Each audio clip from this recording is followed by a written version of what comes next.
Hello students, जय Shri Krishna. 10th class आपका जो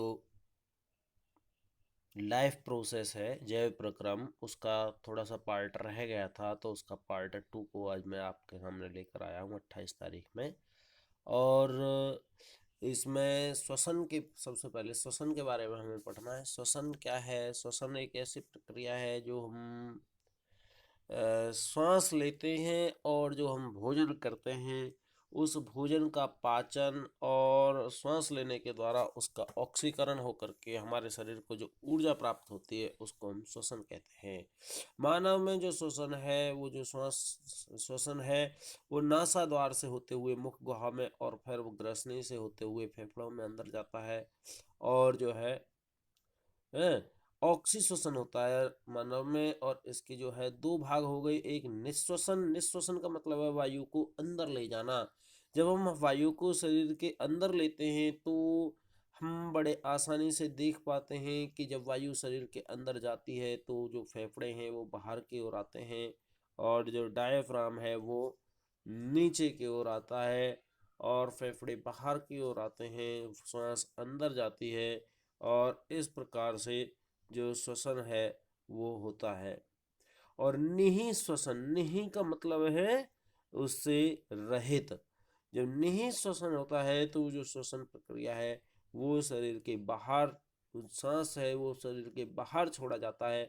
और जब हम सांस को बाहर छोड़ते हैं तो उस स्थिति में श्वास शरीर के बाहर आता है, फेफड़े अंदर की ओर जाते हैं, और जो पेट है वो भी पिचकता है, और डायफ्राम ऊपर की ओर आता है, और फेफड़ों में जो है पिचकाव हो जाता है फैलाव की अपेक्षा। ठीक है। इसको याद कैसे रखना है, क्योंकि दोनों ही वर्ड एक जैसे, निःश्वसन निःश्वसन। तो जैसे निहि में विसर्ग जो लगे हुए हैं, जब हम विसर्गों को बोलते हैं तो श्वास बाहर की ओर फेंकी जाती है, तो ये है निःश्वसन। ठीक है, बाहर निकालने वाला है निःश्वसन। अब इस श्वसन के प्रकार दो प्रकार के हो गए, कल मैंने आपको बताया था थोड़ा सा उसके बारे में। ऑक्सी श्वसन और अनॉक्सी श्वसन, यानी कि वायवीय श्वसन और अवायवीय श्वसन। वायवीय श्वसन में होता क्या है? वायवीय श्वसन में होता ये है कि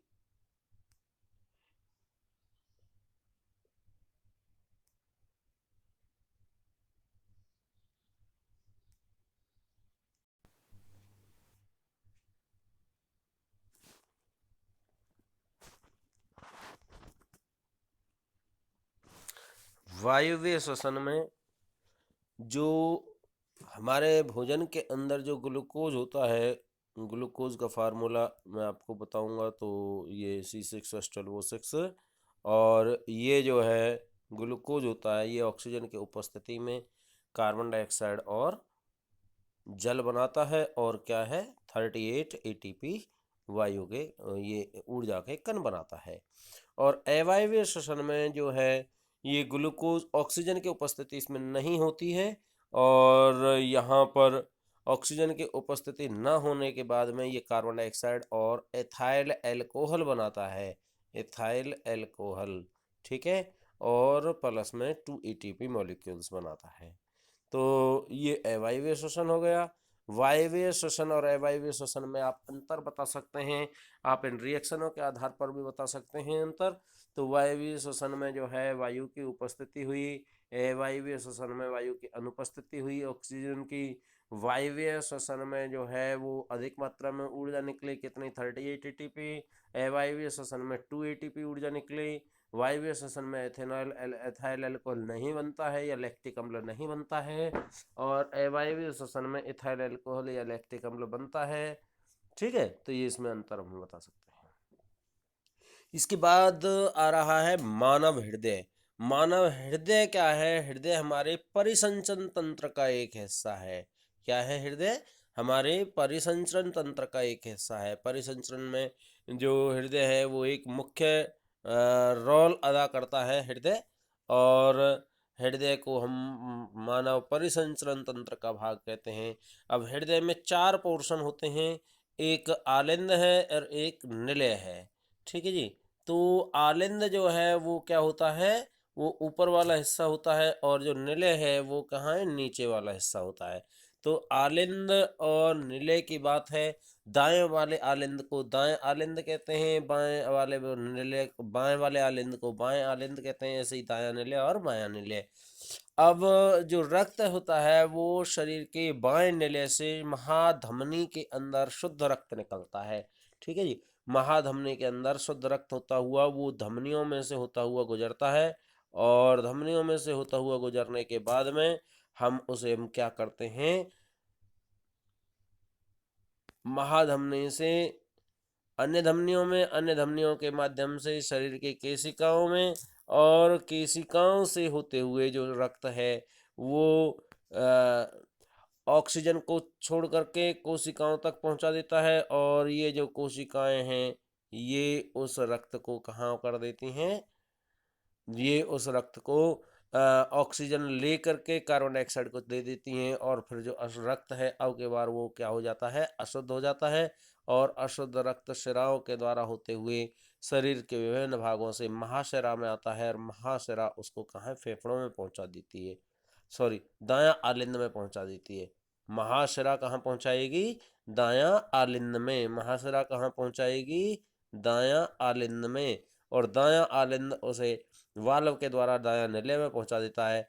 अब दायां निलय से जो रक्त है वो निकलता है, और ये फुफ्फुसीय धमनी से होता हुआ शरीर के फेफड़ों में जाता है। कहाँ जाता है, फेफड़ों में। और फेफड़ों में उस रक्त का शुद्धिकरण हो जाता है। फेफड़ों से जो शुद्ध रक्त है वो बाएं आलिंद में आ जाता है, और बाएं आलिंद उसे फिर पुनः बाएं निलय में भेज देता है। तो इस प्रकार रक्त में जो हृदय है वो एक मुख्य परिसंचरण तंत्र का एक मुख्य भाग की भांति काम करता है। और इसके बाद में मैं आपको बताना चाहूँगा शिरा और धमनियों में अंतर। शिराएं जो होती हैं, बड़ा आसान सा ये क्वेश्चन है। इसका क्वेश्चन आपको बुक में मिल जाएगा, गाइड में मिल जाएगा, आप इसे पढ़ सकते हैं। इनकी दीवारें पतली होती हैं शिराओं की, इनमें कपाट वाल्व होते हैं। शिराओं में रक्त जो है वो धीरे धीरे बहता है, झटके के साथ नहीं बहता है। और शिराओं में कार्बन डाइऑक्साइड युक्त रक्त होता है। फुफ्फुसीय शिरा में शुद्ध रक्त होता है। इसके विपरीत धमनियों में, धमनियों की दीवारें मोटी होती हैं, इनमें कपाट वाल्व नहीं होते। इनमें रक्त झटके के साथ बहता है, और कार्बन डाइऑक्साइड, इसमें ऑक्सीजन युक्त रक्त होता है, और इसमें फुफ्फुसीय धमनी में अशुद्ध रक्त होता है। ठीक है जी। आगे रक्त की संरचना बड़ी आसान है, शायद 7th क्लास से इसे पढ़ते आ रहे हैं। रक्त के 4 भाग होते हैं। जो लिक्विड पोर्शन होता है वो प्लाज्मा होता है, और उसको द्रव पदार्थ कहते हैं। ये इसमें जल होता है, प्रोटीन होती हैं, विषनाशक पदार्थ होते हैं, कुछ एंजाइम होते हैं। तो ये चीज़ें इसमें होती हैं। और लाल रक्त कणिकाएं, लाल रक्त कणिकाओं का जो जीवन काल है वो 120 दिन होता है। और हीमोग्लोबिन जो है उसके लाल रंग का घटक होता है, और हीमोग्लोबिन जो है ऑक्सीजन का वाहक होता है, और उसके द्वारा शरीर के विभिन्न भागों तक ऑक्सीजन को पहुंचाया जाता है। श्वेत रक्त कणिकाएं जो है एक दिन में लगभग 30 करोड़ लाल रक्त कणिकाएं मर जाती हैं 120 दिन का जीवन काल पूरे करने के बाद में। ठीक है।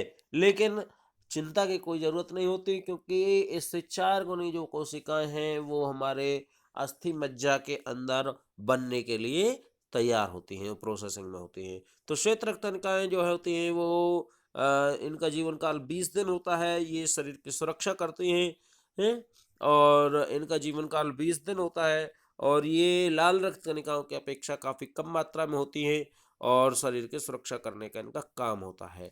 और बिंबाणु जो होते हैं वो और कम होते हैं, और बिंबाणु जो है वो रक्त को जमाने का काम करते हैं। कभी भी हमें चोट लग जाती है तो रक्त का थक्का निर्माण प्रक्रिया में बिंबाणु जो है वो हेल्प करते हैं।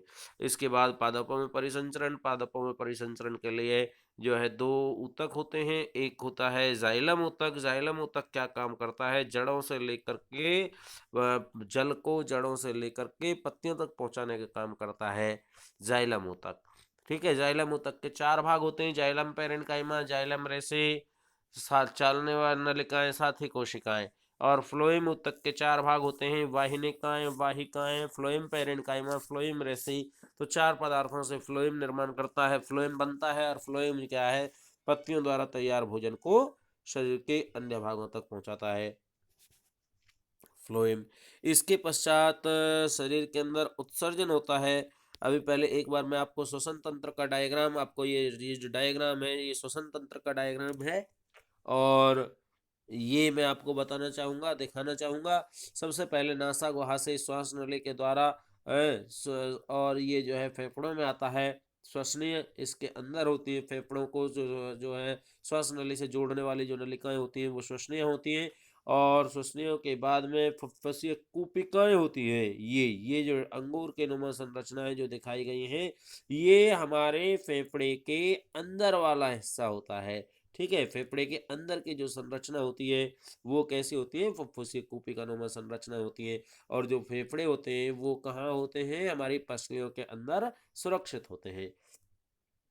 ठीक है, तो ये जो है इसके पश्चात में उत्सर्जन तंत्र को आपको दिखाना चाहूँगा। उत्सर्जन तंत्र में जो एक जोड़ी वृक्क होते हैं, और वृक्क जो है ये इनके अंदर से जो रक्त है वो जाता है शरीर के अंदर से होता हुआ, और ये उसको छानने का काम करते हैं। तो इसमें अतिरिक्त यूरिया को और अतिरिक्त लवणों को, अतिरिक्त नमक को, अतिरिक्त जल को ये अवशोषित करके ये जो है मूत्र वाहिनी से और मूत्राशय में ला करके इसको इकट्ठा कर देते हैं। और मूत्राशय जब हमारा 1/3 जो है जब भर जाता है तो हमें मूत्र त्याग करने की इच्छा होती है। ठीक है, तो ये जो है वृक्क होते हैं।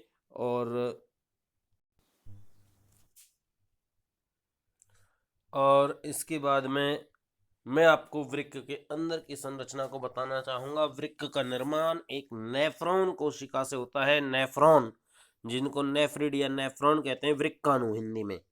ठीक है, तो इसके अंदर जो है ये इसकी संरचना को दिखाया गया है। अब मैं आपको बताऊंगा कृत्रिम वृक्क, यानी कभी कभी क्या होता है, किसी एक्सीडेंट या इन्फेक्शन इत्यादि के कारण हमारे शरीर में जो दोनों किडनियां हैं वो खराब हो जाती हैं। अगर एक किडनी खराब हो जाती है तो हम अपना जीवन आसानी से जीते रहते हैं, हमें पता भी नहीं लगता। लेकिन जब दोनों किडनियां ही खराब हो जाती हैं तो उस स्थिति में हमें काफ़ी समस्या उत्पन्न होती है, और इस समय पे हम कृत्रिम वृक्क का उपयोग करते हैं। डायलिसिस प्रक्रिया, इसको अपोहन हिंदी में कहते हैं। तो डायलिसिस प्रक्रिया के द्वारा शरीर से जो रक्त है वो बाहर निकाला जाता है। इस डायलिसिस मशीन में ये जो है रक्त है वो डाला जाता है। इसके अंदर जो है उसका पीएच वैल्यू रक्त के पीएच वैल्यू के बराबर होती है। तो रक्त में से जो अतिरिक्त लवण और यूरिया इत्यादि होते हैं वो उस डायलिसिस मशीन के अंदर जो लिक्विड पदार्थ भरा हुआ होता है उसमें पहुंच जाती है, और जो शुद्ध रक्त है वो वापस हमारे शरीर में प्रवाहित करा दिया जाता है। तो ये जो है आपका जो चैप्टर है वो धीरे धीरे करके समाप्त हो गया है। बच्चों, इसके जो है क्वेश्चन आंसरों को आपको अच्छे से सॉल्व करना है, और कोई समस्या आए तो मुझसे आप पूछ सकते हैं इसको। Thanks a lot. घर पर रहें, सुरक्षित रहें, और सुरक्षित रूप से अपनी पढ़ाई करें। ये बहुत आवश्यक है, क्योंकि पढ़ाई करे बगैर भी आपका काम चलने वाला नहीं है। जय श्री कृष्ण।